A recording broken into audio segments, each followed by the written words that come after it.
नमस्कार, आप देख रहे हैं एसबीटी न्यूज़। पेश है 19 जून रविवार सुबह 6:15 बजे राजस्थान की बड़ी खबरें। राहुल गांधी से ईडी की पूछताछ और कांग्रेस के विरोध को देखते हुए फिलहाल पार्टी ने सभी बड़े फैसले रोक दिए हैं। फिलहाल पार्टी का पूरा फोकस ईडी विरोध आंदोलन पर सिमट गया है। राजस्थान को लेकर होने वाले फैसले अब आगे के लिए टल गए हैं। राज्यसभा चुनावों के बाद मंत्रिमंडल फेरबदल और राजनीतिक नियुक्तियों की सुगबुगाहट पर भी फिलहाल फुल स्टॉप लग गया है। पार्टी का फोकस पॉइंट बदलने से अब इन सब पर बाद में फैसला होगा। इसका सबसे ज़्यादा फायदा उन नॉन परफॉर्मर मंत्रियों को मिला है जिनकी कुर्सी खतरे में थी। मौजूदा राजनीतिक परिस्थितियों को देखते हुए सरकार और संगठन में कोई बड़ा बदलाव या फेरबदल करने की गुंजाइश भी कम ही है। कांग्रेस ने राहुल गांधी से ईडी की पूछताछ के विरोध में आगे भी आंदोलन जारी रखने का फैसला किया है। देश के अलग अलग राज्यों में अग्निपथ के खिलाफ हो रहे प्रदर्शन तेज हो गए हैं। इस बीच रक्षा मंत्रालय ने भी अग्निवीरों को अपने मंत्रालय में होने वाली भर्तियों में 10% आरक्षण देने का ऐलान किया है। रक्षा मंत्रालय के इंडियन कोस्ट गार्ड और डिफेंस सिविलियन पोस्ट के साथ डिफेंस पब्लिक सेक्टर अंडरटेकिंग की 16 कंपनियों में भी नियुक्तियों में आरक्षण मिलेगा।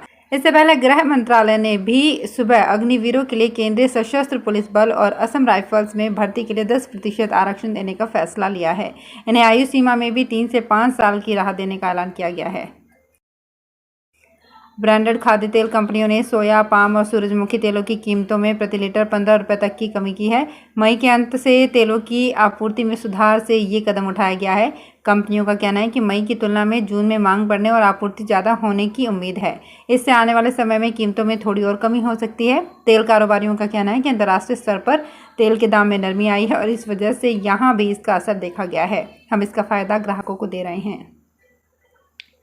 राजस्थान में मुख्यमंत्री चिरंजीवी स्वास्थ्य बीमा योजना के तहत उदयपुर जिला मुख्यालय पर Gitanjali medical college and hospital में जर्मन तकनीक से एक्मो मशीन के सपोर्ट से एक 15 वर्षीय बच्चे की जान बचाई जाने के बाद एक नया कीर्तिमान स्थापित हुआ है। जिला कलेक्टर ताराचंद मीणा, चिकित्सा विभाग के संयुक्त निदेशक डॉक्टर ZA काजी, गीतांजलि मेडिकल कॉलेज एवं हॉस्पिटल के निदेशक अंकित अग्रवाल, CEO प्रीतम तंबोली और हृदय शल्य चिकित्सक डॉक्टर संजय गांधी ने आज यहां जिला परिषद सभागार में प्रेस वार्ता कर इसकी जानकारी दी है।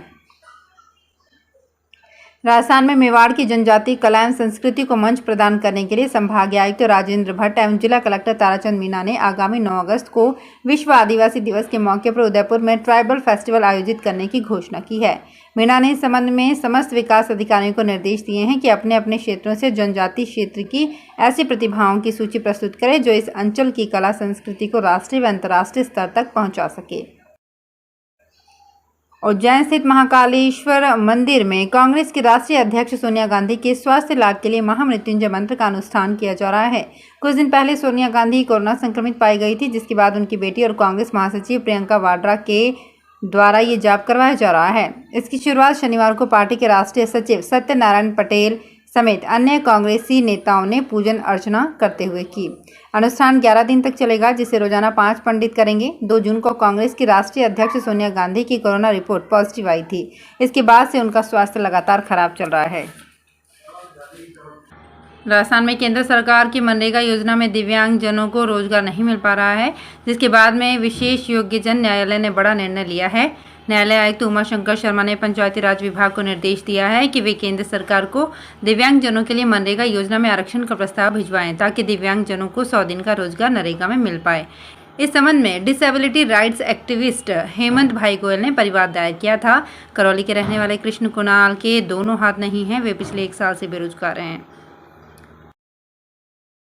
रिया अक्सर अपनी फोटोज दोस्तों के संग या फिर फैमिली के साथ इंस्टाग्राम पर पोस्ट करती रहती हैं।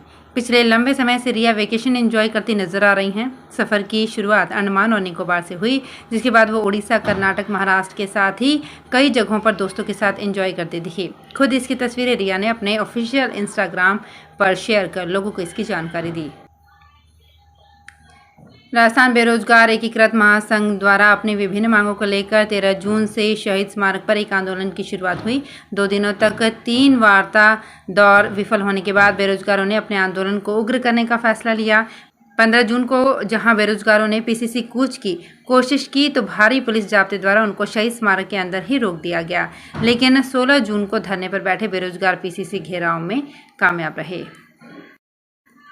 उत्तर पश्चिम रेलवे ने 2 ट्रेनों को जुलाई के महीने में रद्द कर दिया है। लखनऊ मंडल में Barabanki junction, Ayodhya cantt, Akbarpur, Zafarabad rail खंडों पर स्थित अकबरपुर, कटहरी, गोसाईगंज स्टेशनों के मध्य दोहरीकरण कार्य के कारण ब्लॉक किया जा रहा है। इसका असर किशनगंज अजमेर और अजमेर किशनगंज ट्रेन पर पड़ेगा। ये दोनों ट्रेन 10 जुलाई से 21 जुलाई तक रद्द रहेंगी। दोहरीकरण कार्य के कारण रेल यातायात प्रभावित होने जा रहा है। इस बार दोहरीकरण का काम उत्तर पश्चिम रेलवे में ना होकर उत्तर रेलवे में हो रहा है, जिसका सीधा असर उत्तर पश्चिम रेलवे की 2 ट्रेनों पर पड़ने जा रहा है।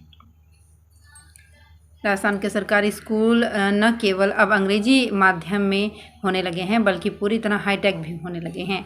प्रदेश सरकार के शिक्षा विभाग ने अपने महात्मा गांधी अंग्रेजी मीडियम स्कूलों को पूरी तरह से ऑनलाइन करने का सपना देखा है। इस सपने को साकार करने के लिए प्रायोगिक तौर पर राजधानी जयपुर के महात्मा गांधी स्कूल पर ये प्रयोग किया गया और अब सरकार का ये स्कूल नई इबारत लिख रहा है। राजस्थान में सरकारी स्कूलों को लेकर लोगों की सोच में परिवर्तन लाने और शिक्षा के क्षेत्र में नवाचार करते हुए राजस्थान की सरकार 3000 जनता की आबादी पर एक अंग्रेजी माध्यम स्कूल खोलती जा रही है। राज्य में लगातार अंग्रेजी मीडियम स्कूल खुल रहे हैं। न केवल अंग्रेजी मीडियम स्कूल, बल्कि इन स्कूलों को निजी स्कूलों से भी आगे की ओर सोचते हुए इन स्कूलों को पूरी तरह से हाईटेक और ऑनलाइन बनाने का प्लान बनाया है।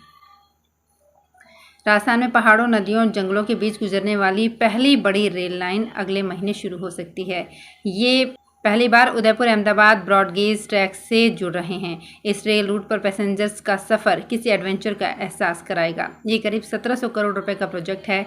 जरूरी ट्रायल जून में ही पूरे हो जाने की उम्मीद है। फिर इस ट्रैक पर ट्रेनें दौड़ने लगेंगी। दरअसल उदयपुर से गुजरात की कनेक्टिविटी अभी भी नहीं है। यहाँ मीटर गेज ट्रैक था, लेकिन वो भी पिछले 6 साल से बंद है। शुद्ध के लिए युद्ध अभियान के तहत प्रदेश भर में छापे मारे जा रहे हैं और खाद्य पदार्थों के नमूने लिए जा रहे हैं। मिलावटखोरों के खिलाफ अभियान चलाया जा रहा है। इसी क्रम में शुक्रवार को पाली जिले के रायपुर उपखंड अधिकारी के निर्देश पर नायब तहसीलदार ओम प्रकाश के नेतृत्व में टीम गठित कर शुद्ध के लिए युद्ध अभियान चलाया गया। टीम द्वारा पिपलिया कला में औचक निरीक्षण कर मौके पर कार्यवाही की गई। इस दौरान मिष्ठान भंडार से मावे की बर्फी, एक जनरल स्टोर से 150 पाउच कुरकुरे, 250 पैकेट नमकीन, 5 किलो शक्कर, 100 थैली नमकीन गाठिया और 7 किलो फिंगर चिप्स अवधि पार खाद्य पदार्थों को नष्ट किया गया। राजस्थान के कॉलेज और यूनिवर्सिटी में 1 जुलाई से नए सत्र की शुरुआत होगी। लगातार तीसरे साल नया सत्र बगैर दाखिले वार्षिक सेमेस्टर परीक्षाएं के प्रारंभ होगा। सत्र की शुरुआत से नियमित कक्षाएं और पढ़ाई होनी मुश्किल है। 2 साल कोरोना संक्रमण के चलते कॉलेज और विश्वविद्यालयों में परीक्षाएं और प्रवेश प्रक्रिया गड़बड़ाई हुई है। इसका असर नए सत्र 2022-23 पर भी पड़ता दिख रहा है। लगातार तीसरे साल दाखिलों, नियमित ऑफलाइन कक्षाओं और पिछले सत्र की परीक्षाओं के नया सत्र प्रारंभ होगा। सीबीएसई की 12वीं की परीक्षाएं हाल ही में खत्म हुई हैं। इसके परिणाम जारी होने हैं। राजस्थान माध्यमिक शिक्षा बोर्ड के परिणाम निकल चुके हैं। कॉलेज शिक्षा निदेशालय चाहे तो प्रथम वर्ष के ऑनलाइन प्रवेश फॉर्म भरवा सकता है। जेडीए के प्रवर्तन दस्ते ने शनिवार को मालवीय नगर में सेटबैक का उल्लंघन करने पर 3 मंजिला व्यावसायिक भवन को सील कर दिया। कार्यवाही से पहले जेडीए ने निर्माणकर्ता को नोटिस भी जारी किया था। जोन 1 में मालवीय नगर के आवासीय भूखंड संख्या A420 पर यह कार्यवाही की गई। इसका क्षेत्रफल 366.07 वर्ग मीटर है। जेडीए ने बिल्डिंग बायलॉज के उल्लंघन पर निर्माणकर्ता को 31 दिसंबर 2018 को नोटिस जारी कर अवैध निर्माण को रोकने के निर्देश दिए थे। तो फिलहाल इस बुलेटिन में इतना ही। फिर हाजिर होंगे कुछ और बड़ी खबरों के साथ। अगर आप भी अपने आसपास की छोटी बड़ी और महत्वपूर्ण खबरों से अपडेट रहना चाहते हैं तो सब्सक्राइब कीजिए हमारे चैनल एसबीटी न्यूज को और प्रेस कीजिए बेल आइकन पर।